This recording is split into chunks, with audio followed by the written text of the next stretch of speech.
tell you, do we have a chance in this country to restore it back to what it was? We certainly do. You know, I'm inspired when I hear Officer Dalton talk, because he's an example of what's happening in our country today because of you folks reaching out with information to our law enforcement officers that Rick and I don't know. We've never met the officers that live in your area. Thank goodness at this time some of the people that live in your area, if you're from Las Vegas and some of these surrounding areas, some of these officers are on our mailing list.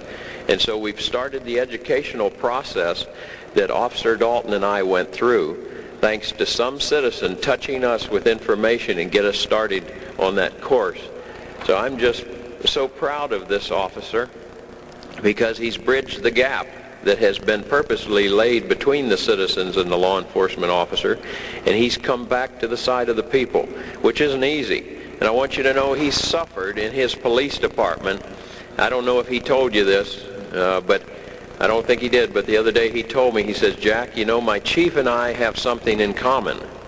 He says, we both reached the top in our career that we're going to reach. And it's because Rick probably won't make sergeant. He probably won't make lieutenant, because he's one of those officers that are kind of politically incorrect. You've been hearing that term, haven't you?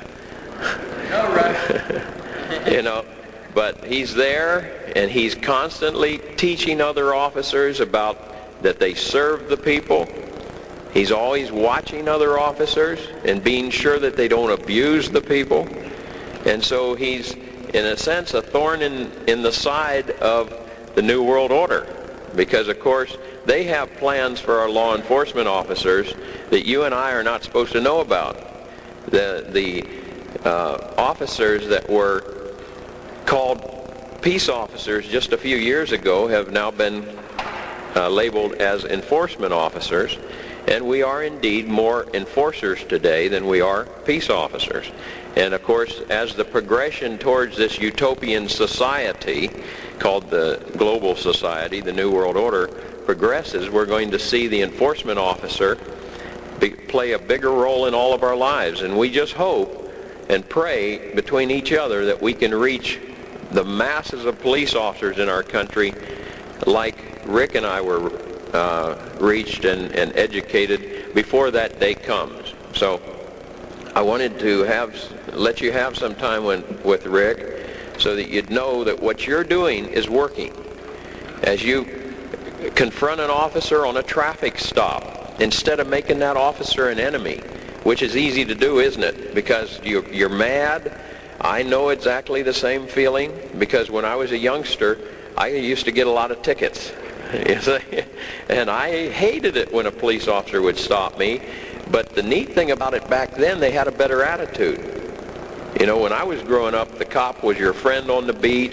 He walked the beat usually, you know, and he knew everybody in the community. They didn't drive down the street in these cars with the tinted windows, with the sunglasses on, the air conditioner on, and the windows up, and it looked like that you are being supervised all the time as these cars go by, and you feel that these people aren't a part of the society.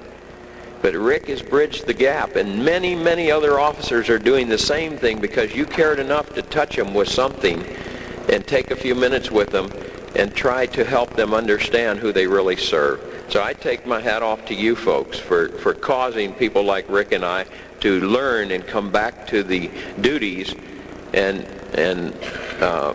to serve the people and fulfill our oath that we took to you and to our country. Okay. Let's touch on now the LA riots and apply what Officer Rick Dalton talked to you about, the progression of force in the situation there. But I think the best way to start out, as some of you have heard me speak before about the importance of fear in our society as a change agent, almost is a good term, a change agent. One of the greatest is fear itself. Back in 1917, America was a fairly new country, and our growth was just unbelievable. Everything was going good in 1917. Matter of fact, further back in the early 1900s, the growth was tremendous. And a group of people decided if they were ever going to fit the United States into their scheme of a global society, they would have to cut the growth of the American people and cut the potential for the American people. And so at that time, in the early 1900s, we didn't have fear. There was no country that could come to us and attack us. We were strong militarily, we were strong economically, we were strong spiritually. And we had very little fear. And so our growth was just phenomenal. And so a group of people in New York City and Europe decided that they would have to create fear in the American people. And that was really the real start of using something called the Hegelian dialect that a lot of you know about. But for those that don't, I won't get into the whole detailed description of it, but it's something that has three parts. There's a thesis, antithesis, and a synthesis. And the way it works, simply put, is that if there's not a problem in the community and you want to change the people to think a certain way or react a certain way, you got to create a problem. And so in 1917, a group of people in New York and Europe decided that they would create a monster to scare the American people because we had no enemies that could threaten us. So they created the communist movement in the world. 1917, they trained 200 thugs to go to Russia and kill the Tsar's family and start the Bolshevik Revolution. They gave them millions of dollars, put them on the train, and got them out of here and got them over to Russia, and the Bolshevik Revolution started. And all of a sudden, America had an enemy. And these same people have seen to it that our tax dollars and much of our property, which is tax, money, our wages that we get as our property, a lot of us have paid to promote the Communist Party throughout the world, in the United States also, to fund it. Our farmers have fed the communists. And they built this monster up in those years to where we had a threat, and they could do all kinds of great things to push us because of our fear into this global mentality, that the only way the world's going to be safe from these type of enemies is that we all come together in one big happy family, love each other, and let the elite rule us so that we'll be happy, safe, and peaceful. The communists like to use the word peaceful. Well, let's take this to L.A. now. What happened in L.A.? We saw something that I'm sorry to say is not the first time that someone has been beat by police officers in this country. Not the first time at all that a person's been abused by law enforcement in this country. I have seen officers myself get mad and abuse prisoners. I've seen them abuse people in handcuffs. And of course they need to be reported by you and by me and any officer there, and many times they are, but far too often they are not reported and there's no investigation done.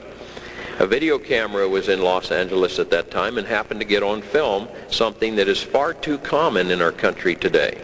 Rick mentioned, of course, that when I use the word far too common, don't get the idea that a large percentage of our police officers abuse people, because they don't. I think that if we do not reach these officers, that we're going to see more abuse, because they're being trained to do things to the American public that they don't want to do and they're not going to like to do, but they're going to be told that they have to do it if they love America and they want to save this nation. And so we saw a person beaten. We were told that the officers felt that he was on PCP, so they had to beat him with batons to get him under control. But in our academy training, we all received the training that if a person's on PCP, you can't hurt them. They do not feel pain. So when myself and thousands of officers heard these officers get on the television and heard their defense being, well, we thought he was on PCP, so we had to beat him into submission. All of us knew that something's wrong with us, because they went through the same training we did. And if a person's on PCP, Officer Dalton's arrested them, I've arrested them, it takes a sufficient amount of manpower to physically overpower them so you don't have to kill them to get them arrested, because they don't feel pain. officers heard these officers get on the television and heard their defense being, well, we thought he was on PCP, so we had to beat him into submission. All of us knew that something's wrong with us because they went through the same training we did. And if a person's on PCP, Officer Dalton's arrested them, I've arrested them, it takes a sufficient amount of manpower to physically overpower them so you don't have to kill them to get them arrested because they don't feel pain. And so to say that you have to get 15 officers around a man and beat them with batons, well, not all 15 beat them, but they had 15 to 20 officers standing around that could have sufficiently overpowered Rodney King, believe me. Because Rick and I have arrested people much bigger than Rodney King, even though he was 6'5", 260 pounds. There's a lot of people bigger than Rodney King that we've had to arrest. And with sufficient manpower, you can do that without striking one blow with a nightstick. I know because in the 10 years I was on the Phoenix Police Department before I had to take medical retirement because of me being seriously injured in an arrest scenario of a dope smuggler, I never once struck anybody with my baton. Not once. Because I knew that there was ways to arrest people without physically injuring them. Now, I must say luck comes into that too, because there are times that I use my baton to disarm people and to use it as a come-along and to take them under control, but not by striking them with it. Now, it is appropriate, and it's a part of training that you are allowed to use a baton to strike people, as Rick told you. But there's certain places you have to do it, and you have to try to minimize the damage so that you use just the right amount of force to get the person under control, and then you stop. Well, let's look at what came out of the beating of Rodney King. We had a trial. This is very interesting for everyone that has attended trials before. Probably most of you have been in a courtroom before and watched the judge and the attorneys go at each other. And if you're not, you probably watch Judge Wapner on television occasionally, you know. And you see what it's like in a courtroom. Of course, Judge Wapner is a bad idea to put in the minds of the American people because there's no jury. And the judge should just be an arbitrator. The judge is not there. In our society, the judge was never meant to be the decision maker in a trial. He was supposed to be an arbitrator. And the person would have counsel as their defense, and you'd have a prosecutor, and the judge would sit there and be sure that these guys played fair and that the person was given the proper defense. But today we have activist judges, and you saw this in the Rodney King's case. I told you yesterday, for those of you who are here, that judges today are appointed as political agents for the administration that's in power. And the further you go up to the district level and the federal level, the judges are even more political. Your best judges that I see across this country are the judges like you and I that can serve as your justice court judges. You don't have to be an attorney. You don't have to be a member of the bar. You're one of the people. You understand the people. You do not have a title of nobility, which our Constitution totally rejects and states is not legal and not lawful in our country, but judges do have a title of nobility today, and they will tell you if you come into their courtroom that they are God. They will use that term, that we are God in this courtroom, and the courtroom is theirs. It's not yours. And if you try to say anything to them, you'll be in contempt of court, and you will see that they are God in that courtroom. Well, in the Rodney King case, we found that a judge used techniques that officers have known about for years to control the jury outcome. There's a jury there, and instead of sitting back and being an arbitrator, the judge can take an active role in the prosecution or the defense. And the judge can decide the jury outcome by using at least 9 tactics that officers see in the courtroom quite often to cause the jurors to come out with a certain decision, and the jurors don't even know that they were controlled by the judge. And I'm going to go over a few of these because they were used. Some of these were used in the Rodney King case. And so you should know them, and you should also go to court and look at them yourself as the judge applies these things. But he will only, or she will only apply these things I'm going to tell you about now in political trials. Now, a political trial means that the government, for some reason, wants a certain result out of the trial itself. Either they want somebody to get off, that's somebody important to the government, or they want somebody convicted that's important to the government. And this case was important to the government because they could get certain things out of this trial if it went a certain way. So look what happens. The judge can use something called voir dire in selecting the jury. The judge, and I'll cite you a good case in Los Angeles. There was a gentleman that was a leader of a white supremacist group called Tom Metzger. Now, I followed this trial because this was a political trial, no doubt about it. The government, anyone that takes a position today that they have pride in the white race is automatically politically incorrect in our society today. And if you go to trial, it becomes a political trial. We won't get into all the reasons for this, but it just happens to be that way today in society. Tom Metzger, of course, believed that the white race was superior, and he was what he would tell you to your face, I'm a white racist. And so he went to trial, and I'll give you a good idea how this voir dire works. The prosecution of Tom Metzger had 25 attorneys and psychologists pick the jurors. Now, do you think our founding fathers, when they put in the Constitution the right to a trial by jury of your peers, that they meant for the government or the defense to sit down and analyze, to contact people's relatives that are prospective jurors and try to find out everything about that person before they pick them to serve on a jury? No. They meant for it to be a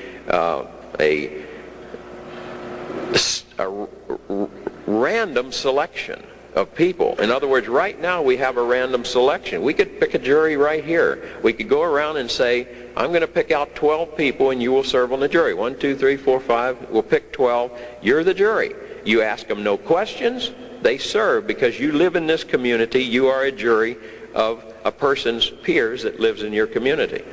But they can now stack the deck any way they want to. And in the Rodney King case, they spent days and days and days picking the right jury that they wanted to hear this case. Another thing they use in the Rodney King case is a change of venue. It says in the Constitution you can't do that. In other words, they moved it out of the community where a jury of their peers could be selected into another community. Why did they do this? Because it's a political trial. They say, well, you know, the people are mad and the people are upset and they know something about this case, so we got to remove the trial because the people know something about the case. It's very important that the people that serve on the jury know something about the case, that they live in that community. And so what do we do in political trials? We remove that so that then they can manipulate what kind of jury they want. And this happened in the Rodney King case. I could go on, but I see I've got to hurry up here. We're running out of time. But another thing that they like to use is hiding from the jury their rights as jurors and their powers. The jurors are the sovereigns in court. Don't tell the judge that today because he says he's the sovereign, he's the God. And you jurors must listen to me. And what I tell you to do, you do. And what I don't tell you can't do, you don't do. Okay? So I control everything. Well, we have something in our country today called FEMA. Not FEMA, but FEJA. FEJA is Fully Informed Jury Amendment. One of the greatest things we've got going now to restore our constitutional government. And that is that the jurors have a right to decide the law and the fact in court. Today, the judges have usurped that power. And they say, listen, you guys will just decide if he did it or if he didn't do it. You can't even discuss the law. You can't even discuss if this law should be applied to this defendant. And by that, they've taken so much power away from the jury to where a political trial turns into a kangaroo court. And so that's another way they use. Another one is the judge will withhold evidence. Go to court, sit in a courtroom and watch it as the judge will selectively withhold certain evidence and allow certain evidence, withhold certain witnesses and allow other witnesses. Who is this guy? What is he trying to do when he does this? Can you imagine how you can manipulate the jury outcome, the decision, if you withhold certain witnesses and allow certain evidence and don't allow certain evidence? Officers that understand how the judges do that knew that when the jury verdict came back not guilty, when we knew some of those officers were guilty, that somebody wanted problems in the community. Now maybe that's not the case. Maybe it was just the luck of the draw. The people just decided they weren't guilty, and that's just the way it is. But let's look and see what came out of the riots.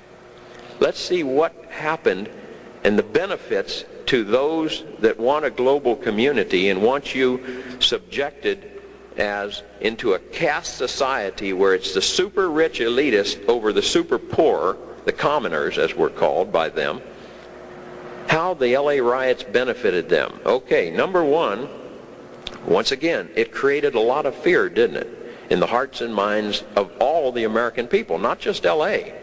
Boy, look at the rise in fear across this nation. People during those riots were afraid to go out their own doors in New York City. Of course, there was riots there. There was some problems in Las Vegas and many places in the country.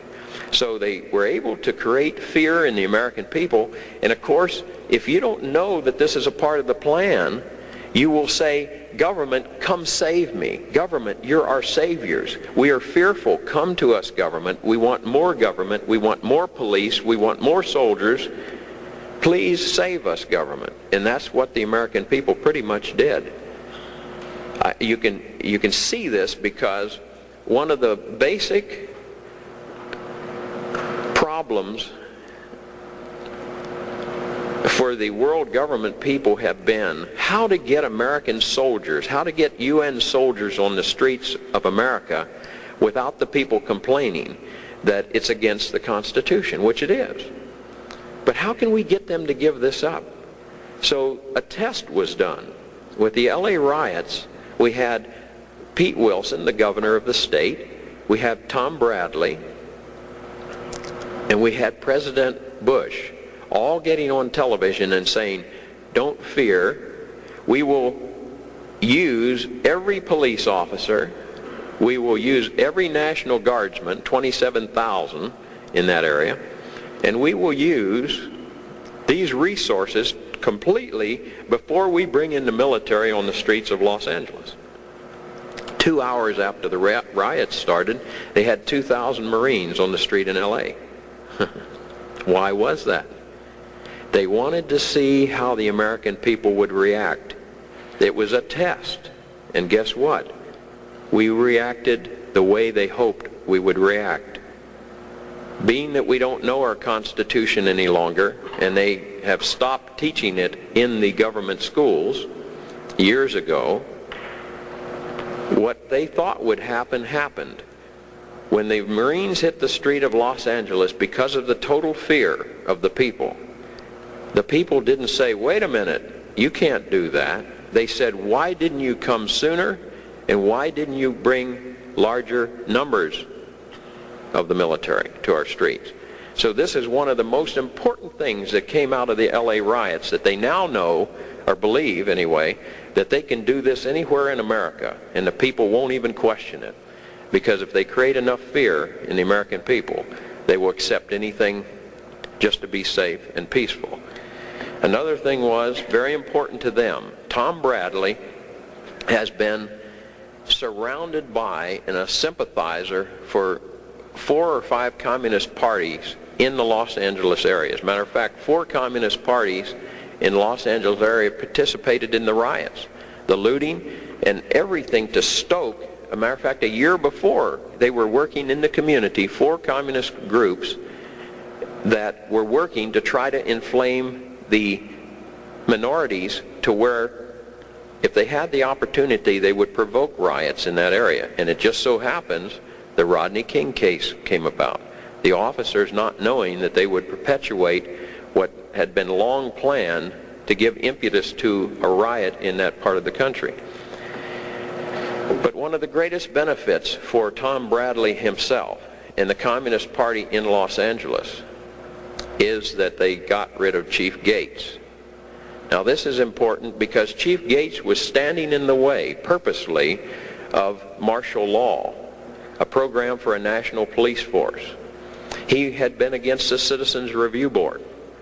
Tom Bradley, being a socialist himself, his job was to create a Citizens Review Board in Los Angeles. He did that, but not without the wails and the cries and the attempts by Chief Gates to keep it out.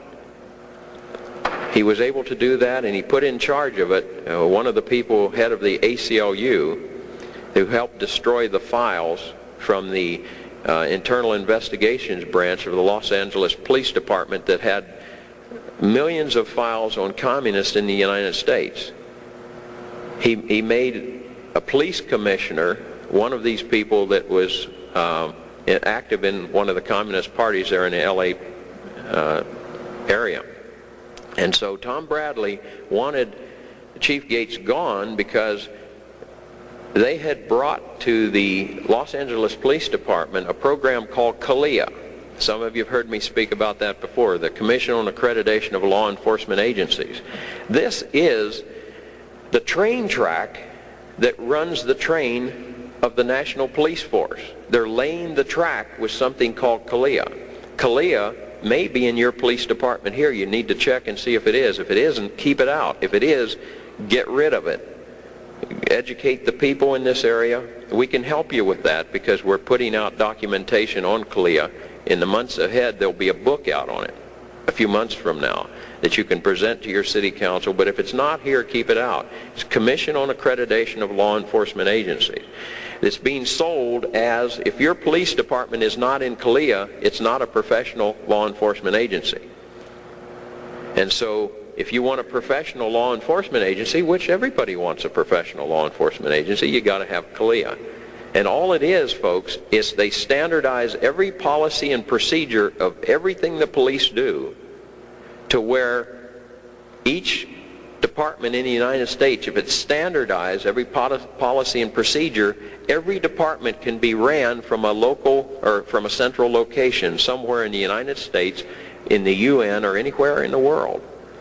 This means that an order can be given one morning at 5 o'clock in the morning that the police departments in every small town and community throughout the United States must go out and round up certain dissidents in the community.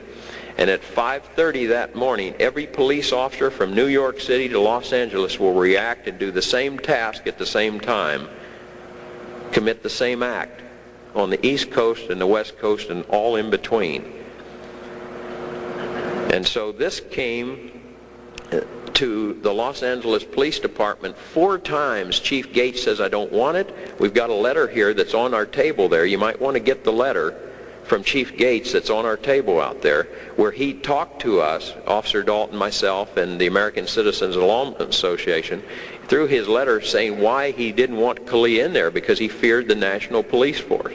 And so 4 times he chased him out of the LAPD. Tom Bradley went ballistic because, of course, as one of his tasks, by being a member of the CFR, the Council on Foreign Relations, and being a member of the Trilateral Commission, which are both globalist societies in the United States, his job was to see to it CALEA got in there and other programs that promoted globalism in Los Angeles. So they used the riots to smear Chief Gates and say it was all his fault that these things happened, when the plan was to foment the riots to begin with and be sure they occurred so that they could reap these benefits that we've just talked about. And Chief Gates, we asked him not to retire, to fight it, but he wrote back to us and says, well, I'm just tired of it. He's been fighting the socialists there and the communists for years that are in the administration of the city, and I guess he's just worn out. He'd been there for years. And so he told us, Jack, no, I'm leaving. I'm looking forward to retirement. I'm getting out. And he did. And he's now a radio talk show in L.A., a talk show host in L.A., and I hear he's doing wonderful. So we're happy for him. He's put up a valiant fight for years. And he's an officer we're proud of in many ways. Now, you've probably heard things. Yeah.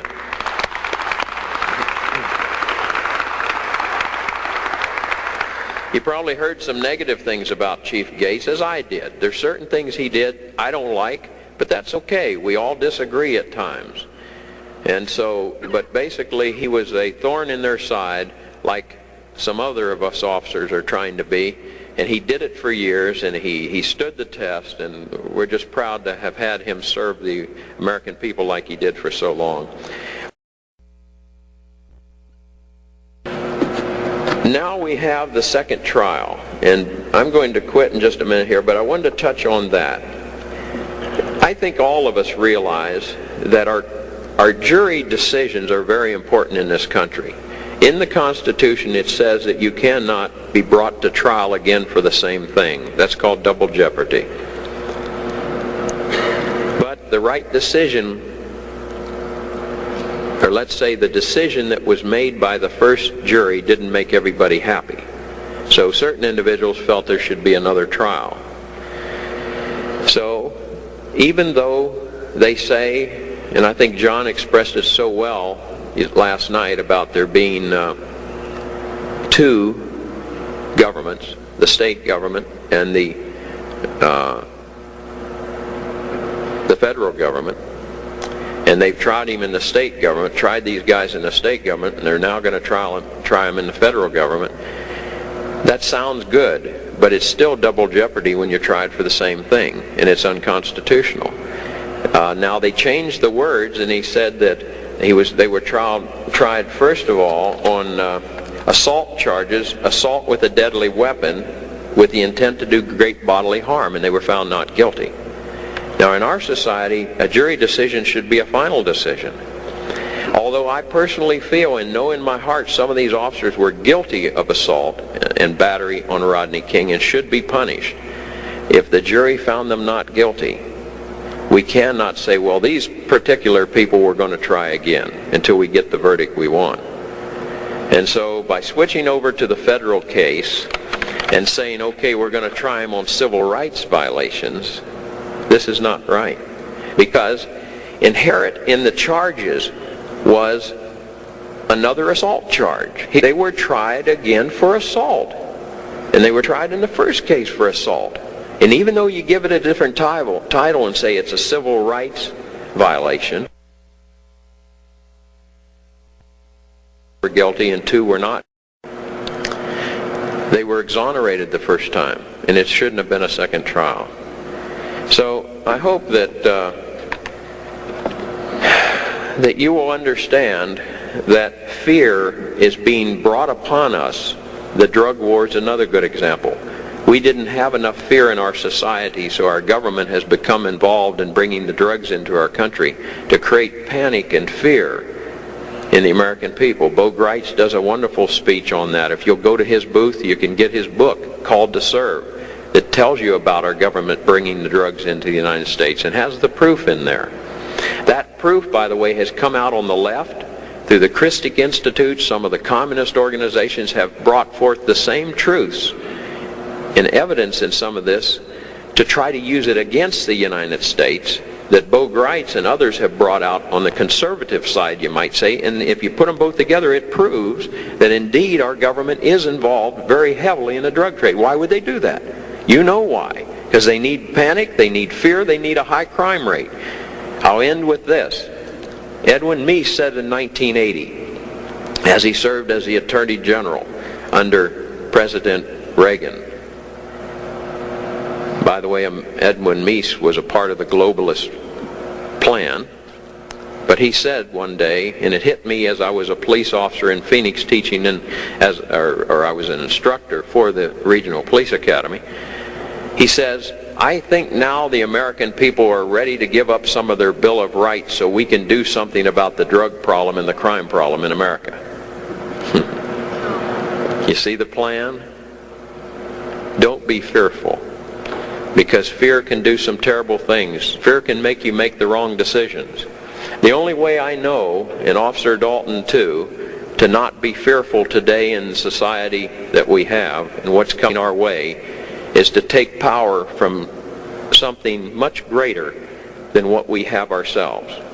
That power, for me, is the Lord Jesus Christ.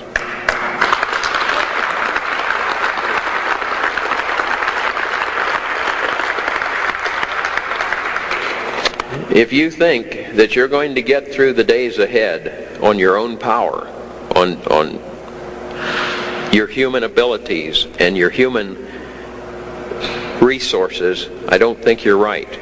I've been involved in things, Rick's been involved in things, and many of you in this room have been involved in confrontations with this global conspiracy that we wouldn't have survived without that extra strength and extra power that we've been given to alleviate ourselves of the fear that can immobilize us. If you get too fearful, some of you ladies, and I tell you, this hit my family, some of you ladies need to draw upon that power source, because we hear from officers all the time that are becoming a part of the program to try to reestablish a free society, and the government is coming after them. Well, I hear from private citizens the government is coming after them, and the wives are leaving them because they're so fearful. We're having more divorces in the Patriot movement today than I've ever seen before in the 14 years I've been working in this, because the wives are really fearful, and we understand that fear. But we also need the wives to be able to call on the Lord also, and to put that fear aside and to go forward with the men that want to do something to try to save our nation for our posterity, our children. And I can't just say the men, because there's some very, very strong women. I have one with me, several with me, matter of fact, that are very strong women, stronger than a lot of the guys. But seldom do I hear that a man is leaving his wife because she's active in the Patriot movement. It happens, of course. But we need to work together with our spouses to try to eliminate that fear, so we can work effectively as a team like the Lord meant us to go forward with the plan God gave us for our nation. So I hope that you will join us in watching and sharing with others that when fear is brought upon our people, that it's a part of the plan and we should not succumb to it. I want to tell you that it's been a pleasure being with you these few days here, and I want to thank you for coming and helping to distribute information. I hope you'll come by the booth and we can talk for a few minutes, any of you that I have not met. And you can talk to Officer Dalton also. We love all of you, and we're looking forward to working with you to recover our nation in the next few months. God bless all of you. Oh, good evening to y'all. Good